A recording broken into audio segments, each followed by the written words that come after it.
Assalamu alaikum warahmatullahi ta'ala barakatuh, wapenzi na wafuatiliaji wa chaneli hii ya Tiba Facts Online TV. Leo ni siku nyingine tena tumekutana katika darasa la elimu ya tiba, na leo tutakwenda kuangalia jinsi ya kufungua vifungo mbalimbali vya mwili. Vifungo vya kichawi, vifungo vya aina yoyote, ima umefungiwa baharini, njia panda, katika miti, au sehemu yoyote tu maadamu wamekufunga, alafu wakakusudia kwamba lolote huyu bwana lisifanyike kutokana na yale makusudio yao, kwa sababu kila anayekufunga anakuwa amekusudia baadhi ya vitu. Kwa maana nataka asifanikiwe kwenye biashara zake, anafunga. Nataka asifanikiwe katika kazi zake, anafunga. Nataka afukuzwe kabisa kazi, anafunga. Nataka asioe au asiolewe kabisa, anafunga. Kwa hivyo ndo vifungo, na unaweza ukakuta vitu vingi ufanikiwi ukiamini kwamba ni kadari ya Mwenyezi Mungu, lakini kumbe Mungu ameshakutengenezea mazingira na maisha yako vizuri kabisa, lakini binadamu au majini wakawa ni sababu ya kukurudisha nyuma katika yale ambayo Mungu amekupangia. Kwa hiyo si kila mtu anayefeli katika maisha ndo kadari ya Mungu. Mungu ameshaweka utaratibu mzuri. Kwa hiyo kama unahisi vitu haviendi, mambo hayaendi, kuna kitu kinaitwa vifungo. Hivi vifungo ndivyo vinasababisha vitu vingi virudi nyuma au ufanikiwe kwa tabu sana. Ufanikiwe kwa tabu sana. Na kuna wakati unakuta watu wako wa karibu wanaweza kukuita kukwambia, bwana wewe tunakuona unafanya juhudi mbali, lakini riziki yako iko mbali sana. Maana kwa jitihada unaoifanya, lakini kile unachokipata ni kitu kidogo sana. Wanakuambia riziki yako bado iko mbali sana. Ukiona mtu kakwambia hivyo, basi ujue wewe una vifungo. Yaani jitihada tunaamini inaleta matokeo, lakini pia jitihada inapokuwa kubwa alafu hakuna unachokipata, basi kuna kitu nyuma ya pazia. Japo jitihada katika kauli ya Mwenyezi Mungu mwenyewe kwamba haina athari katika upataji wa riziki ya mtu, lakini kidunia ili upate kitu fulani lazima ufanye jitihada fulani. Sasa zile jitihada tunaamini zizae matunda, yale matunda ndio yawe mafanikio. Sasa kuna watu wanafanya jitihada usiku na mchana, wanafanya kazi masaa zaidi ya 8, lakini mambo hayaendi. Sasa leo bwana tutakwenda kujifundisha jinsi ya kufungua vifungo vya kichawi katika mwili kwa kutumia majina ya balhatihi katika njia ya kombe. Kuna kitu kinaitwa kombe la majina ya barati. Katika eneo hilo, kama utakuwa na kitabu cha barati, kuna namna nimeelekeza. Ukianza kwenye ukurasa wa 73 pale katika kitabu cha majina ya barati, kitabu namba 1, somo hilo nimelielewesha vizuri, lakini leo kwa nimelirudia. Kuna watu wengi wameomba somo hili wajifunze, lakini hili somo limefundishwa miaka 2 nyuma iliyopita katika hii channel. Lakini leo tunalirudia kwa sababu wapo wengi wamejiunga kabla baada ya somo hilo kufundishwa. Kipindi hicho tunafundisha somo hili kulikuwa kuna subscriber wanaofuatilia channel hii kama watu 500 tu. Lakini leo hii kuna watu zaidi ya 20,000. Kwa kuna wengine hata hii clip hawajawahi kuisikia wala kuiona. Lakini leo tutakuwa pamoja kujifundisha somo hili la kujifungua vifungo vya kichawi katika mwili. Zipo njia nyingi ambazo mtu anaweza akajifungua vifungo vya kichawi, lakini moja ya njia mujarabu. Tunaposema mujarabu ni ile njia yenye uhakika wa matokeo. Njia zote zina matokeo, lakini kuna baadhi ya njia ukifundishwa kwanza zinakuwa ni njia rahisi, lakini pia zinakuwa ni njia zenye majibu yanayoonekana kwa haraka. Kwa hiyo chukua hiyo kwamba njia hii ni njia mujarabu ya kufungua vifungo vya kichawi, na vifungo vingi vinatokana na uchawi. tunaishi katika ulimwengu ambao umejaa vitu vingi. Sasa katika zama tulizonazo uchawi umeshamiri sana. Na wengi wanaotumikia uchawi ni vijana walika dogo sana. Unakuta miaka 15 mpaka miaka 40. Hapa katikati ndo wanatumia sana uchawi.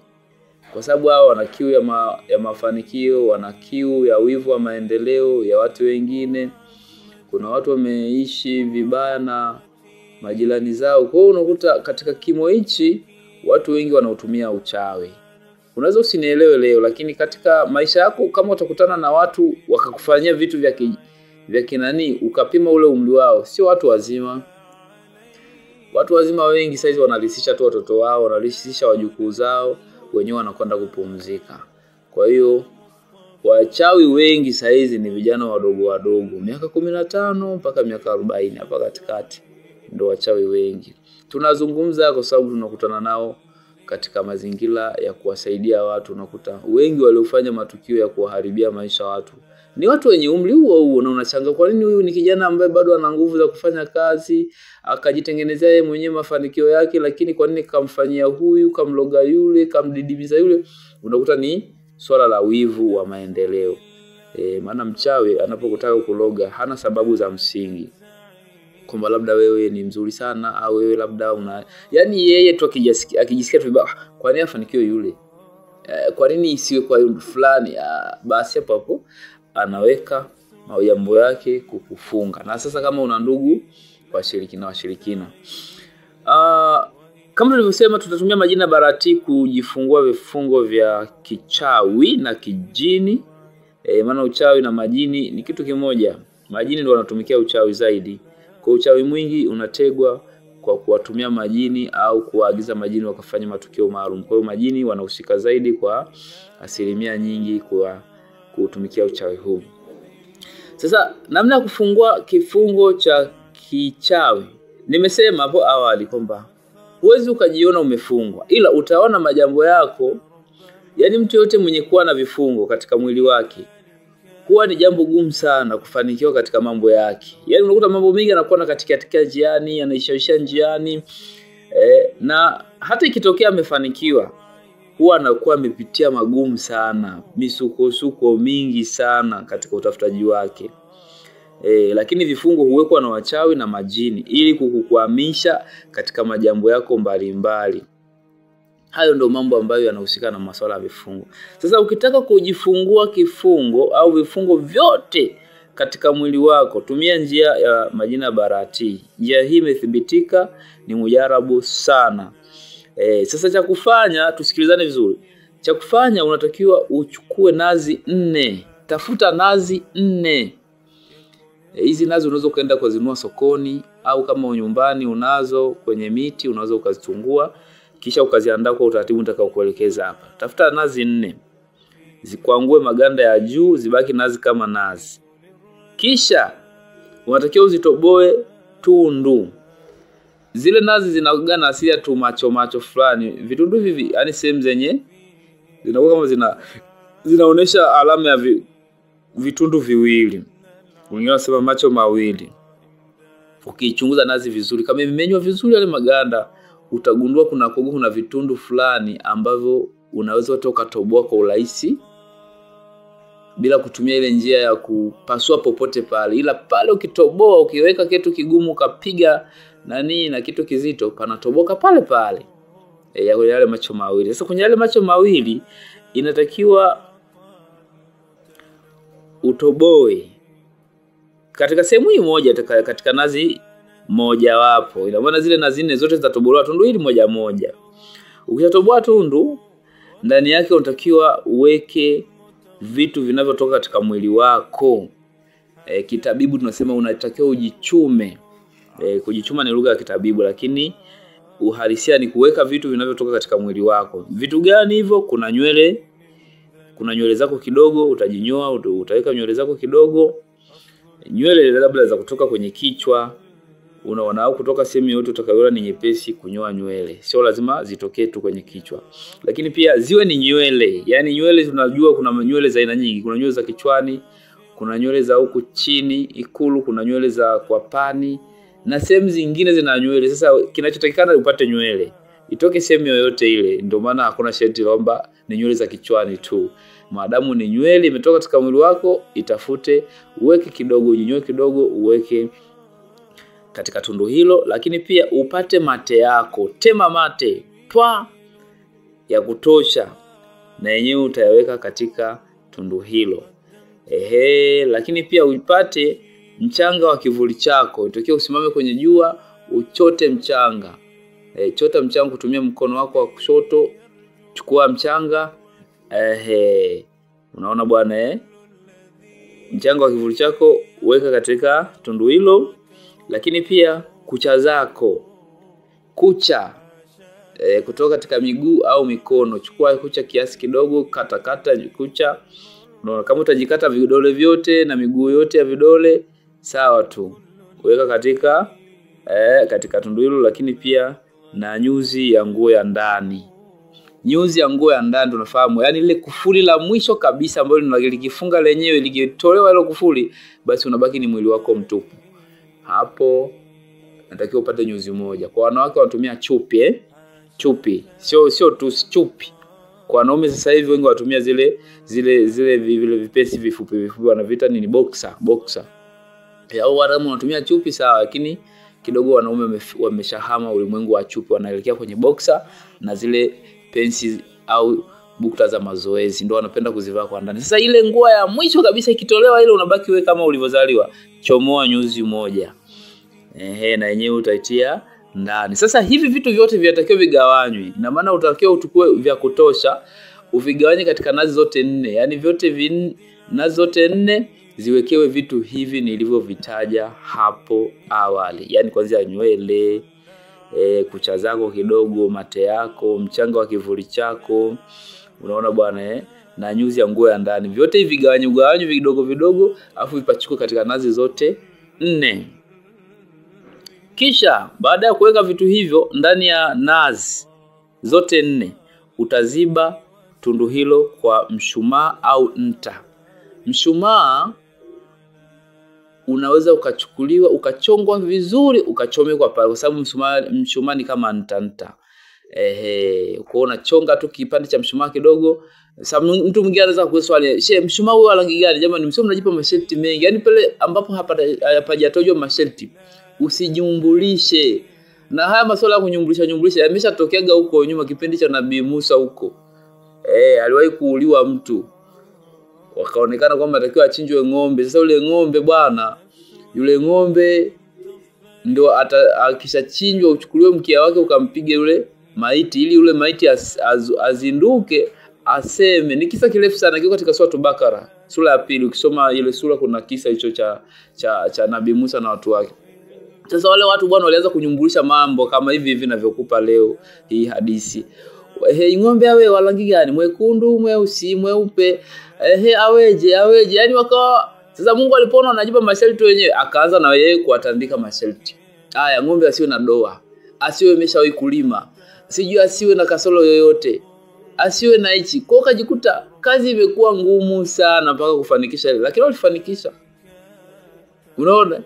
Walifanikisha, lakini kwa masharti ambayo walijitakia wenyewe. Kwa hiyo pale ambapo hapajatajwa na nini, sharti lolote, usije ukanyumbulisha vitu, utajipa kazi. Ndugu zangu, ni elimu ya tiba inahitaji utaratibu. Masharti ni kitu ambacho ni kigezo walichokiweka waganga wa kienyeji kuwaaminisha watu kwamba bila masharti haya kufuatwa siwezi kufanikiwa. Lakini masharti pia kwa waganga wa kienyeji mara nyingi ni ngome ya kujitetea pale unapofeli wewe. Akikupa masharti akaamini kwamba masharti atavunja tu au kuna sehemu atakwama, ili ukirudi ukasema mbona sikufanikiwa, aseme ulikosea masharti. Hii ni siri nakupa ndugu yangu, hakuna mganga atakayekuambia hichi kitu. Sasa kwa kuwa sisi tumejitolea kufundisha vitu vya siri, lazima uvipate kwa uhakika kama hivi. Kwa hiyo masharti sio kigezo cha kufanikiwa. Masharti ni utaratibu unaopewa mgumu ili tu kuamini kwamba dawa hii bila kufanikisha hili na hili na hili basi haiwezekani. Na ukirudi kwa mtaalamu sasa, wewe kuna jambo hujafanya vizuri hapa, kumbe si jambo ambalo linahusika kabisa. tulipokuwa katika zile grupu zangu za elimu ya tiba za kulipia kipindi tunaziendesha, nilitoa ili darasa kwa urefu zaidi katika onyesho ya masharti. Yaani mtu anapewa masharti paka anaamini kwamba nisipofuata masharti au nikitekeza masharti lazima nitapona. Yaani masharti umepewa magumu paka unasema kwa kweli kwa haya tekeleza basi nimefanikiwa, kumbe jambo tofauti. Sasa elimu ya tiba iko hivi, inataka utaratibu tu. Masharti ni kitu kidogo sana. Kuna sehemu za masharti lakini masharti ni kitu kidogo. Ukifuata utaratibu ni nini? Sasa ndio haya maelekezo tunayopeana. Kwa mfano kama hapa nimeposema utumie kuziba matundu hayo kwa mshumaa au nta. Umeambiwa ni mshumaa. Mshumaa kusudio lake sio mweupe, mweusi, mwekundu au kijani. Mshumaa umekusudiwa kutumika hapa kwa sababu mshumaa una asili ya nta na kunata. Kwa utakapochonga mshumaa vizuri ukachomeka kwenye vile vitundu vyako ukaziba vizuri, mshumaa una uhakika wa kuvitunza vile vitundu visivujishe vile vitu vilivyomo ndani. Nta sasa tunakuja kwenye nta. Nta zipo za aina nyingi. Hata hizi big G au kwa lugha ya kawaida tunaita jojo zinaweza zikatumika pale. Au nta yoyote ile unayojua kwamba yani nta ni kitu ambacho kikiweka sehemu kinanata. Hata hizi gundi zinahusika. Unaweza ukatumia namna yoyote, ukatumia gundi ukaziba. Nafikiri nimeshaeleweka. Na kwenye swala la masharti nimeeleweka vizuri. Kwa mtu ambaye hatonielewa mimi, basi ana kazi nyingine ya ziada, lakini simlaumu. Kisha baada ya kuweka na kuviziba vitundu hivyo, kisha kila nazi sasa umeshaziba, umeweka vitu vyako, kila nazi unatakiwa uiandike jina la kwanza la barahati mpaka jina la 4. Yaani itaandikwa barahati, kariri, tatirihi, turan. Hayo ndio majina manne ya kwanza. Jina la kwanza mpaka la 4.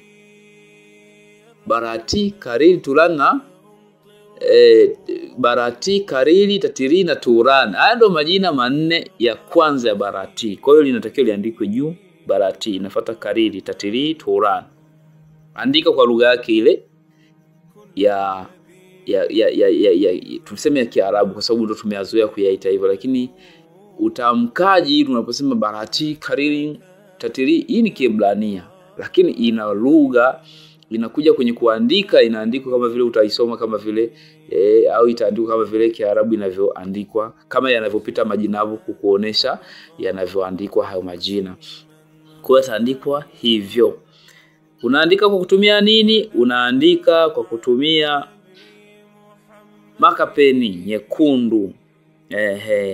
Utaandika kwa kutumia makapeni nyekundu. Makapeni na wengine wanasema, "Che, nikikosa makapeni tumia nini?" Hapana, usitumie chochote. Katafute makapeni mpaka uipate. Ndio uandikie hicho kitu kwa sababu watu wengi wanapenda sana vitu vya ziada. Je, nikikosa hichi iweje? Juzi niliuliza swali la mtu mmoja, sikubahatika tu kumuuliza unatokea mkoa gani, akasema, "She, hii dawa fulani umeelekeza sehemu fulani hivi, yatakiwa ni changanye na mafuta ya alizeti. Sasa huku nakoishi alizeti haipatikani, nifanyeje? Mbadala wake ni nini?" Akamwambia, "She, kuna mafuta mengi sana tunayafahamu lakini hajatajwa. Yaliyotajwa ni mafuta ya alizeti." Kwa hayo ndio muhimu. Kama mkoani kwako au unakoishi hakuna mafuta ya alizeti, agiza mkoa mwingine. Si unataka hiyo dawa ifaminikiwe? Agiza huko yanakupatikana, kama ni Singida, kama ni Iringa, kama ni wapi, agiza. Sio kila kitu ukipate tu hapa nyumbani kwako, yani wakikutajia basi kisipopatikana wakutajie mbadala wake. Kuna vitu vingine havina mbadala bwana. Na kila jambo lina taratibu yake. Kwa hiyo akishaandikwa hayo majina manne, yani jina la kwanza la barahati, jina la pili la kariri, na jina la tatu la tatirihi, na jina la 4 la tulan. Baada ya hapo kila nazi moja iandikwe hivyo. Kisha kila nazi moja, acha zote, usije ukafanya uzembe wa kuzikusanya zote kwenye bakuli afu ndo ukaisomea. Kila nazi moja utaisomea majina yote ya barahati kwa idadi ya mara 7. Hapa unashika nazi moja, unaanza kuisomea barahati, barahati, kariri, kariri, tatiri, tatiri, turan, turan, masjal, masjal, masjal, mpaka jina la shamkhabaruhum. Ukifika mwisho kule ndo moja, unahesabu moja. Unarudia tena na tena na tena na tena mpaka mara 7. Ndo nazi moja imekamilika, unaiweka pembeni. Unashika nyingine tena barahati, barahati, kariri, kariri, tatiri, tatiri, mpaka shamkhabaruhum mara 7, yani umerudia mara 7. Unaiweka pembeni. Na pindi unasoma unaishika nazi Ikiwezekana ile pumzi yako inaifikia ile nazi, au kama haifikii umeishika, lakini ukimaliza ile idadi ya moja unaishika nazi unaipuliza. Unaenda tena hivyo hivyo kwa utaratibu wa kuisomea nazi hiyo. Baada ya kuisomea kila nazi moja mara 7, kisha sasa kama ni wewe ambaye unataka kujifungua vifungo, ni wewe inakuhusu hii, unatakiwa nazi hizo uziweke ndani ya maji ya kuoga. Yaani maji yako utakayokuwa umeandaa kwa ajili ya kuoga, utaziweka hizo nazi. Kama ni wewe. Kama ni mgonjwa unamfanyia tiba hii, yani wewe labda umeshapata kaka elimu sasa, kaja mtu, bwana wewe mimi najisikia vitu vingi haviendi, nikifanya biashara haziendi, sio na nini haviendi. Maana wengi wanakimbilia tu haviendi. Sasa tafasiri yake huwa ni vifungo. Na kabla hujamfanyia mtu tiba yote, mtu mwenye mambo yake hayaendi, mfungue kwanza shekhe. Hivyo ni vifungo, vikishafunguliwa hata tiba unayompa au dawa ya mvuto itafanya kazi. Lakini vifungo vikiwepo, hata dawa utakayompa itafanya kazi siku moja, ya pili inazimika, kwa sababu mwili wake uko kama gerezani. Na tunavyojua gerezani unatoka kwa masharti, unakula kwa masharti, unalala kwa masharti. Chochote utakachokifanya utapangiwa utaratibu. Kwa hiyo mtu mwenye vifungo anakontroliwa na yule aliyemfunga mpaka aje afungue. Na kuna wengine bahati mbaya akishafunga amefunga na hajui kufungua. Kuna vile vifungo vya makaburini, akishakuzika kule ndio biashara yako imeisha. Nani atakayekwenda kutafuta ile kaburi akafukue? Haiwezekani. Mtu anakuwa amekusudia huyu jamaa mpaka anakufa ili jambo asifanikiwe. Kwa hiyo vifungo ni kitu kimoja kibaya sana. Kwa kama ni mgonjwa utampa hizo nazi akaziweka kwenye maji yake ya kuoga, lakini kipindi anaziweka kwenye yale maji yake ya kuoga, au kama ni wewe kaziweka kwenye maji yako ya kuoga, unapoziweka kwenye maji yako ya kuoga unasema najiongezea vifungo katika mwili wangu mpaka pale nitakapojifungua vifungo hivyo kwa kuzivunja nazi hizi. Yani unapoziweka katika maji ni ya kawaida tu, sio maji ya mvua wala sio maji ya mto, maji yoyote yale ambayo yatakuwa yameandaliwa kwa niaba ya kuoga, yao ya bomba, ya kisima, ya mto, ya bahari, ya ziwa, vyovyote vile. Na hayo maji hajawekewa masharti uyasomee wala uyafanye nini, ni maji ya kawaida tu. Na jaribu kunyumbulisha hivi vitu, wale wanaopenda kujiongeza wasiongeze vitu ambavyo sijavitaja. Penye sijataka viongezeke vibaki hivyo hivyo. Mama mwingine anaweza kusema, "Shehe, maji je tu yasome na yenyewe majina barati au tuweke nini?" Hiyo vitu vyote usiviongeze. Ishi hapa hata kama moyo wako unatamani uongeze na hichi na hichi, ishia tu kwanza hapa. Hivyo vingine utakaja kujiongeza siku zingine. Kwa hiyo utakapokuwa unaziweka zile nazi unatia nia kwamba najiongezea vifungo katika mwili wangu mpaka pale nitakapojifungua vifungo hivyo kwa kuzivunja nazi hizi. Unatia nazi zote 4 katika yale maji, kama ni wewe au kama unamfanyia mgonjwa. Kisha utakwenda kuoga maji hayo kama ni wewe, na kama ni mgonjwa anatakiwa aende kuoga maji hayo kwa nia ya kujifungua vifungo. Baada ya mgonjwa kuoga maji hayo, mgonjwa atakwenda kuvunja nazi hizo sasa. Yaani umeshayaoga yale maji mwili mzima. Baada ya hapo, na hii ni kuoga kwa kujimwagia kuanzia kichwani, mwili wote hakikisha ulowane. Na unaoga maji hayo zile nazi zikiwa ndani ya yale maji. Sasa ukishamaliza kuoga, iwe usiku au mchana, asubuhi au jioni, kiangazi au masika, Jumamosi, Jumapili au Jumatatu. Nimetaja hizi siku kwa makusudi. Mwingine anasema, "Je, nijifungue siku gani?" Siku yoyote ndugu yangu inaingia. Siku yoyote inaingia, ila kama una elimu ya masaa, ukitamani tumia yale masaa mazuri ya kujifungua, ni utawala ule wa kujifungua. Kama itakuwa ni utwaldi, basi tumia utwaldi. Kama ni utawala wa sali gani, tumia huo utawala. Kama una elimu ya masaa. Kama hauna elimu ya masaa, siku yoyote inafaa. Kila kitu kina faida yake. Sasa usije ukajipa mzigo mzito. Maana kuna mwingine anasema, "Shehe, sasa nielekeze nioge muda gani?" Yaani mimi naanza kukutafutia masaa ya kuoga. Unanipa kazi nyingine.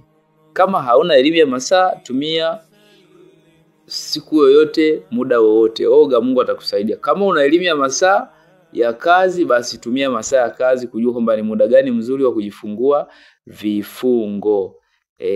Ukishafahamu basi tumia muda huo ili usije ukajipa mzigo kwa mzito zaidi. Sasa umeshamaliza kuoga, nazi zimebaki kwenye maji. Vaa nguo zako vizuri. Sasa nazi, kuna maeneo manne ya kuzivunja nazi hizi.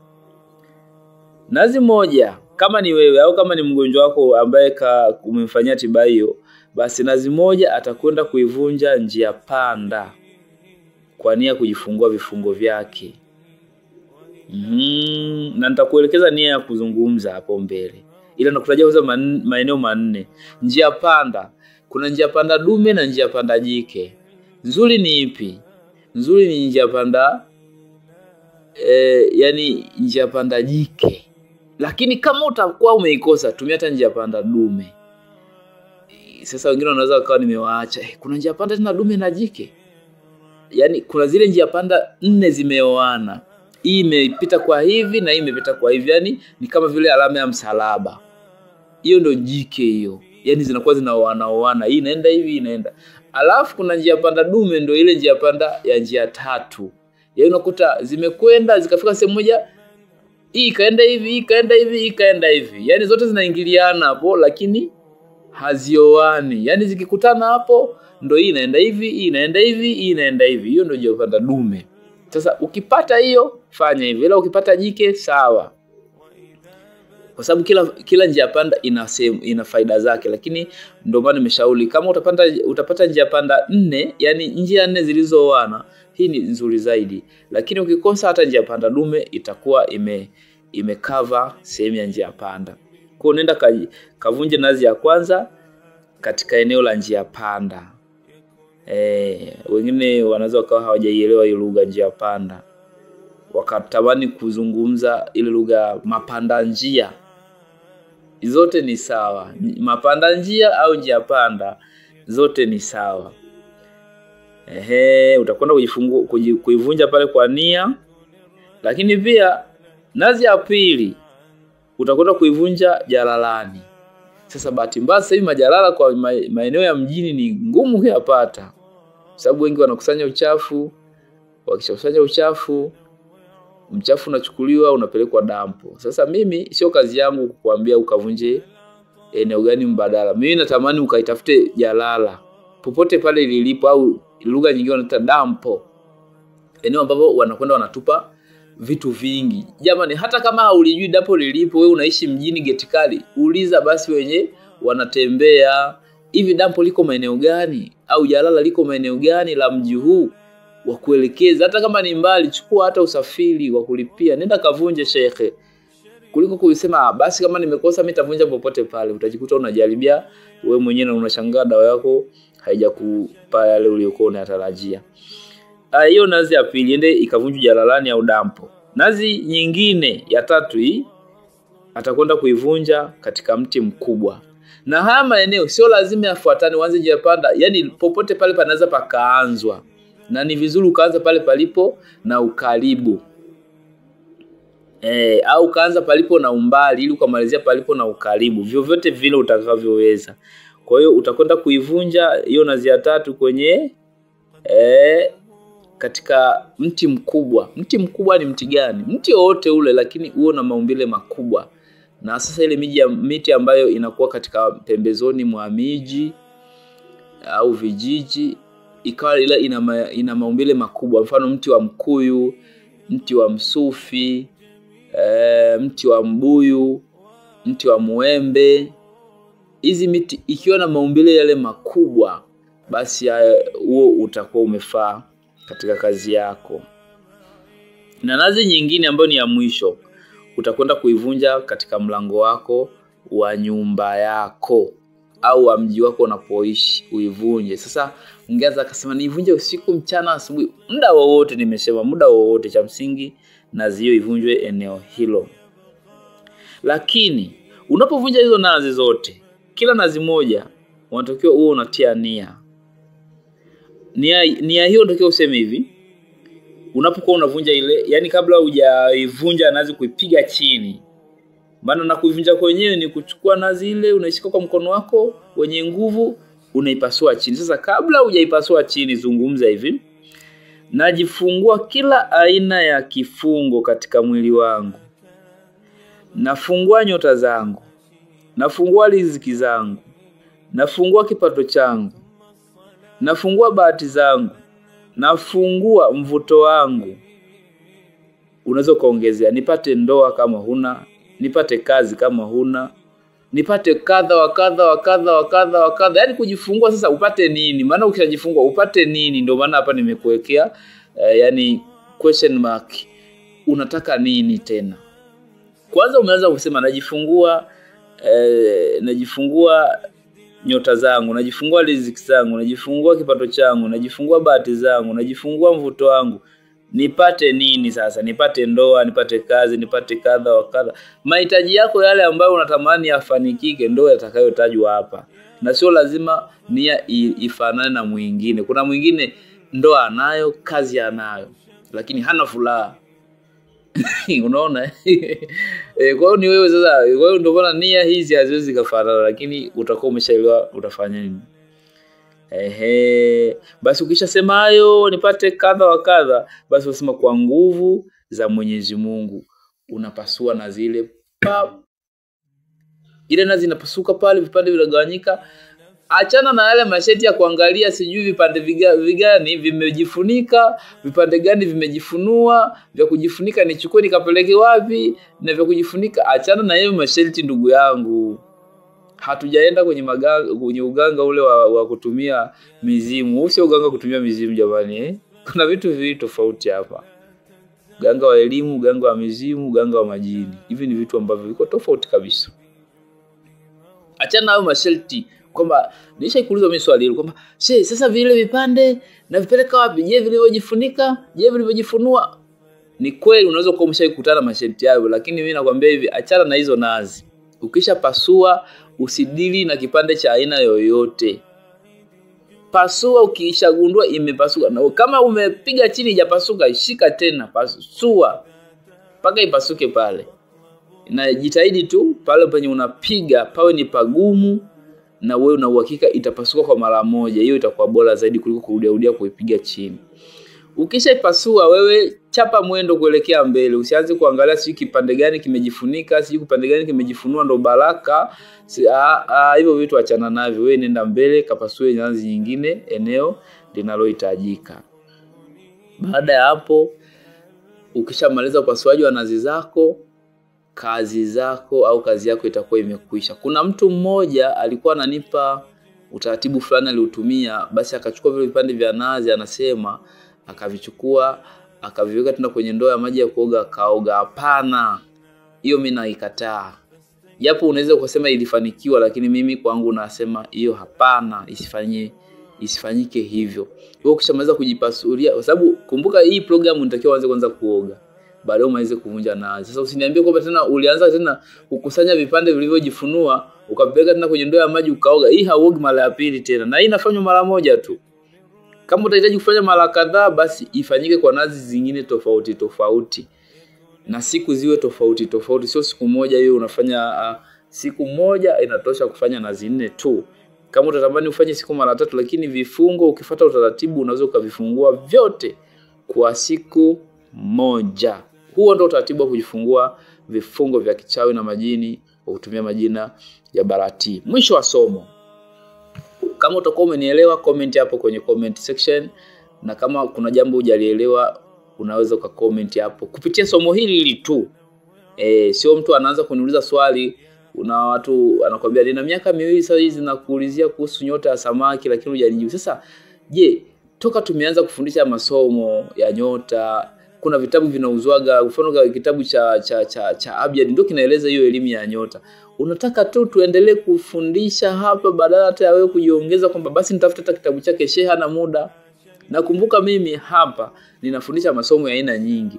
Leo limekuja somo la Barati, kesho litakuja somo lingine. Inaweza likaja la mitishamba, inaweza likaja la Qur'ani, inaweza likaja la Abyad, inaweza likaja la ulimwengu wa majina vituko vyao.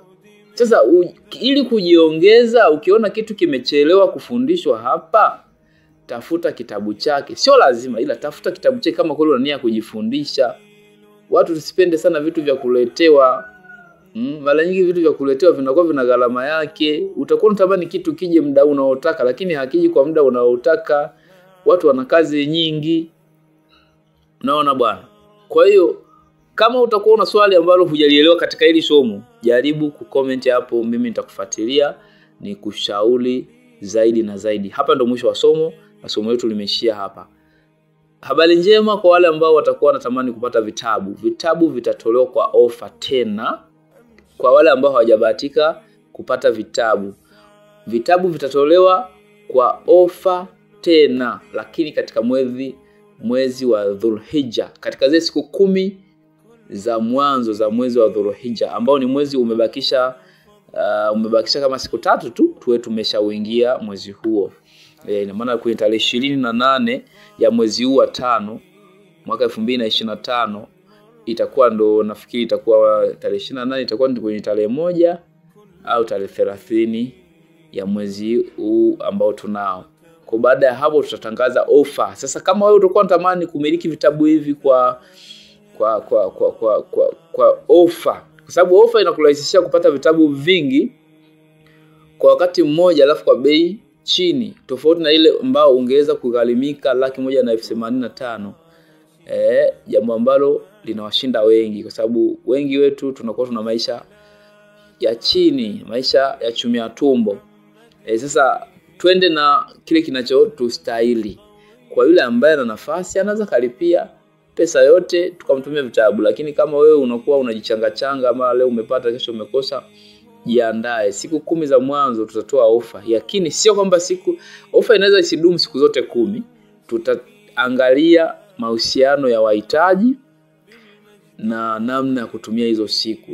Zinaweza kuwa siku 10 zote au siku 2 au siku 3 kulingana na mahitaji niliyoyapokea, kwa sababu mimi huwa naangalia mahitaji ya watu waliotuma maombi kuhitaji ofa ni wangapi. Nikishaona ni wengi naweza nikaweka siku nyingi, nikiona ni wachache naweka siku chache kwa ajili ya wale watu wapate, alafu ile ofa tuiondoe, kwa sababu si ofa inakuwa haitukavi zaidi. Yani nitumie lugha gani, yani si kwamba tunafaidika sana na kuuza vitabu kwa bei ya ofa, kwa sababu vitabu hivi vinakuwa vina bei yake maalum. Ila kikinunuliwa kitabu kwa bei yake maalum, ndio zile gharama tulizozitumia kukiandaa hicho kitabu zinakuwa kama vile zinakava katika yale maeneo yetu. Lakini kwa ofa ndio hivyo, unakuwa wewe ndio umefaidika zaidi. Kwa hiyo jiandae kama utatamani kupata vitabu vya ofa. Lakini pia kuna wale wanaokuwa wamepoteza vitabu kwa njia yoyote ile. Ili nieleweke, umepoteza vitabu kwa njia yoyote ile, jamani, mimi zamana yangu ya kutumia vitabu inaisha tu pale nitakapokuwa nimekutumia vitabu vikakufikia. Vikisha kufikia, gharama ya kuvitunza vitabu hivyo ni wewe. Sasa mimi nasikilishwaga sana mtu anakupigia simu au anakutumia ujumbe wa WhatsApp, mimi nilimpa sijui ndugu yangu sijui mtoto akachezea simu akafuta vitabu. Vitabu nilinunua kwenye bei ya ofa. Mwingine anasema mimi nilimpa ndugu yangu sijui akafuta vitabu.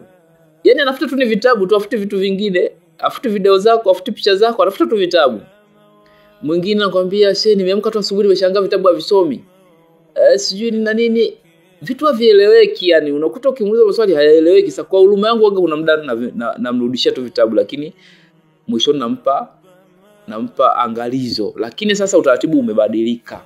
Kuanzia sasa tunazungumza utaratibu umebadilika. Ukipoteza vitabu italazimika ulipie tena ndio utakapotumia vitabu. Kwa sababu tumegundua watu wengi hawavisamini vitabu. Yaani wananunua vitabu lakini vitabu havisaminiki.